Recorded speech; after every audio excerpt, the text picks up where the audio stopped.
ിലേക്ക് ഇട്ട് കൊടുക്കുമ്പോൾ താഴ്ന്നു പോകാതിരിക്കാൻ വേണ്ടിയാണ് ഇങ്ങനെ ചെയ്യുന്നത്.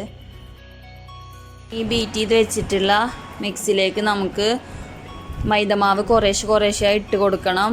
ഒരു വിസ്ക് വെച്ച് ഇതൊന്ന് നന്നായി മിക്സ് ചെയ്തെടുക്കുക.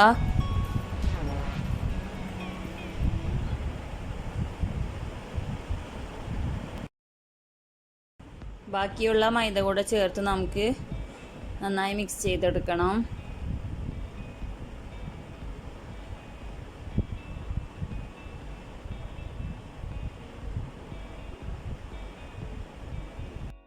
ഇനി ഇതിലേക്ക് നമ്മൾ മിക്സ് ചെയ്ത് വെച്ചിട്ടുള്ള അണ്ടിപ്പരിപ്പും ഈന്തപ്പഴം ക്യാരറ്റും കൂടി ചേർത്ത് കൊടുത്ത് ഒന്നങ്ങ് മിക്സ് ചെയ്തെടുക്കുക.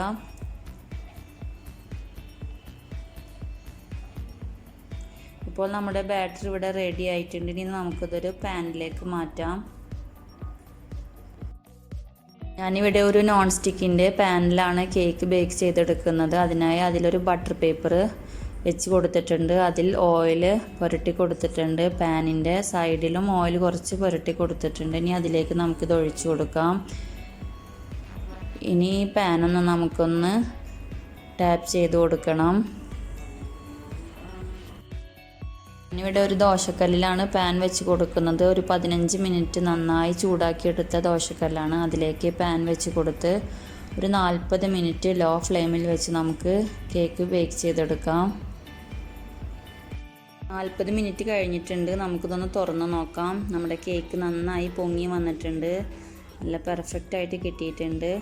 ഒരു കത്തി വെച്ചൊന്ന് കുത്തി നോക്കാം. നല്ല ക്ലിയർ ആയിട്ട് കിട്ടിയിട്ടുണ്ട്. ഇനി ഇത് തണുത്തതിന് ശേഷം നമുക്കൊരു പ്ലേറ്റിലേക്ക് മാറ്റാം.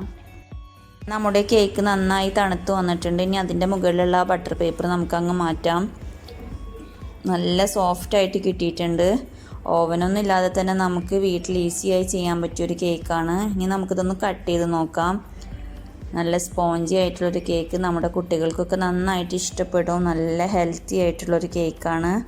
നിങ്ങളെല്ലാവരും ട്രൈ ചെയ്ത് നോക്കുക. നിങ്ങൾക്ക് ഇഷ്ടപ്പെട്ടാൽ ലൈക്ക് ചെയ്യുക, കമൻറ്റ് ചെയ്യുക, നിങ്ങളുടെ ഫ്രണ്ട്സിനൊക്കെ ഒന്ന് ഷെയർ ചെയ്ത് കൊടുക്കുക.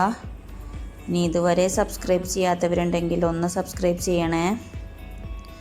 തൊട്ടടുത്തുള്ള ബെല്ലൈക്കൺ കൂടെ ഒന്ന് പ്രസ് ചെയ്താൽ ഞാൻ അപ്ലോഡ് ചെയ്യുന്ന എല്ലാ വീഡിയോസും നിങ്ങൾക്ക് കാണാം. ഇനി പുതിയ റെസിപ്പിയുമായി കാണാം. Thank you.